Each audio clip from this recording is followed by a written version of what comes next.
आज जो 25% सीटों पर बिखरा है, लड़ाई अंदर अंदर लड़ रहा है, 4 जून के बाद वो 100% एक दूसरे के कपड़े फाड़ने वाले हैं, एक दूसरे के बाल नोचने वाले हैं।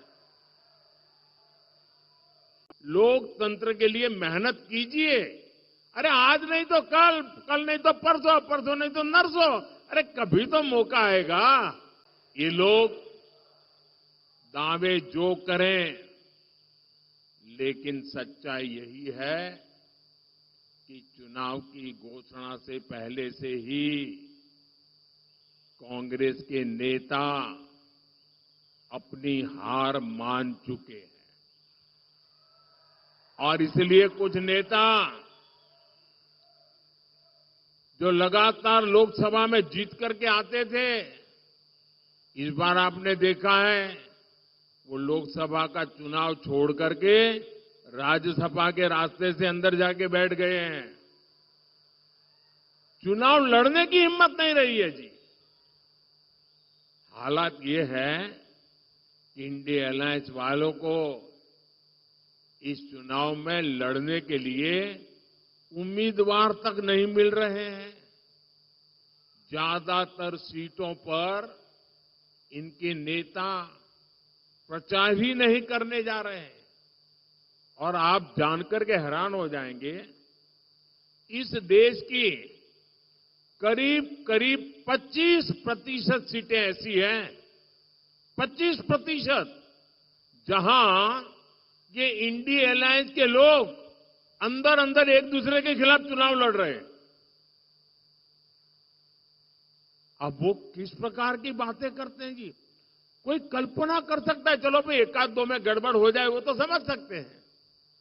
25% सीटें ऐसी है इस देश के लोकसभा की जिसमें ये जो अपने आप का गठबंधन का क्लेम करते हैं वो आपस में चुनाव लड़ रहे हैं, आपस में एक दूसरे को जेल में डालने की बातें कर रहे हैं, आपस में एक दूसरे पर आरोप लगा रहे हैं। क्या ऐसे लोगों पे भरोसा कर सकते हैं? क्या ऐसे लोगों पे भरोसा कर सकते हैं? जो अंदर अंदर भरोसा नहीं कर सकते हैं उस पर आप भरोसा कर सकते हैं क्या? देश भरोसा कर सकता है? जो आज साथ होने के बाद भी 25% सीटों पर लड़ते हैं, तो अगर उनको थोड़ी सीटें पार्लियामेंट में मिल गई तो अंदर भी वो तूफान करेंगे। और इसलिए इस चुनाव में इनको सबक सिखाना बहुत जरूरी है भाइयों। और देखिए, कांग्रेस के जो शाहजादे हैं उन्हें भी वायनाड में संकट दिख रहा है। शाहजादे और उनकी टोली 26 अप्रैल को वायनाड में वोटिंग का इंतजार कर रही है।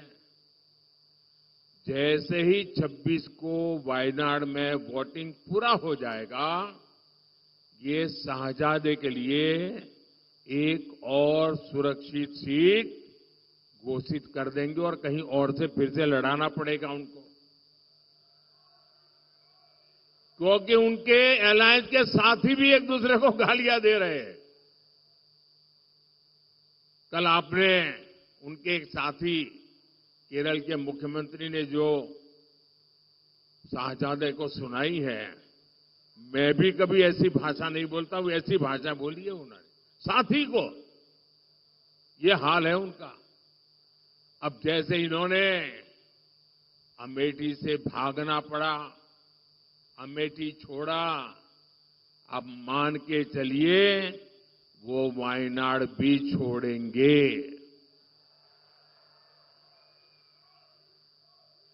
आप कांग्रेस का ये परिवार, आपको आश्चर्य होगा, आजादी के पहली बार स्थिति ऐसी बन रही है कि कांग्रेस का परिवार इस चुनाव में कांग्रेस को वोट नहीं देगा। खुद कांग्रेस को वोट नहीं देगा। ये हाल है इनका, क्योंकि जहां वो रहते हैं वहां कांग्रेस का उम्मीदवार ही नहीं है। अब ये ऐसी स्थिति कभी सोची है आपने कांग्रेस की कि जिस परिवार के भरोसे कांग्रेस चलती है वो परिवार खुद कांग्रेस को वोट नहीं दे पाएगा। साथियों, आप देखिएगा 4 जून के बाद इंडी गठबंधन आज जो 25% सीटों पर बिखरा है, लड़ाई अंदर अंदर लड़ रहा है, 4 जून के बाद वो 100% एक दूसरे के कपड़े फाड़ने वाले हैं, एक दूसरे के बाल नोचने वाले हैं। इसलिए ये इंडी अघाड़ी के लिए मुझे बताइए, कोई भी समझदार नागरिक इनके लिए वोट बर्बाद करेगा क्या?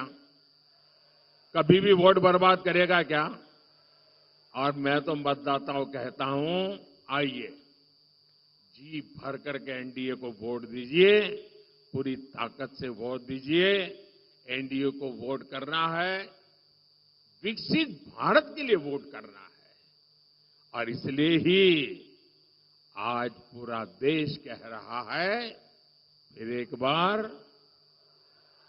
फिर एक बार, फिर एक बार। साथियों, कांग्रेस गरीब, दलित, वंचित, मजदूर, किसान के विकास के सामने हमेशा दीवार बन के खड़ी है। आज भी एनडीए सरकार गरीब के लिए कोई काम करती है तो कांग्रेस उसका मजाक उड़ाती है। आजादी के 6 दशकों बाद पहली बार हमने करोड़ों गरीब महिलाओं को शौचालय देने का अभियान शुरू किया। तब कांग्रेस और इंडी अघाड़ी वाले लोग उसका मजाक उड़ाते थे। मैंने 50 करोड़ से ज्यादा गरीबों के पहली बार बैंक खाते खुलवाए। तब ये लोग कहते थे कि गरीब बैंक खाते को क्या करेगा। हम देश में डिजिटल इंडिया और यूपीआई जैसी टेक्नोलॉजी लेकर आए। तब कांग्रेस सरकार के एक बड़े मंत्री रहे हुए व्यक्ति कहते थे कि डिजिटल लेन देन अनपढ़ गरीबों के बस की बात नहीं है। जिस कांग्रेस पार्टी की सोच ही ऐसी हो, जिसको देश की जनता पर भरोसा ही न हो, उससे आप देश के विकास की उम्मीद कभी कर सकते हैं क्या? उन पर भरोसा कर सकते हैं क्या? ये लोग महाराष्ट्र और मराठवाड़ा की समस्याओं का कभी भी समाधान कर सकते हैं क्या?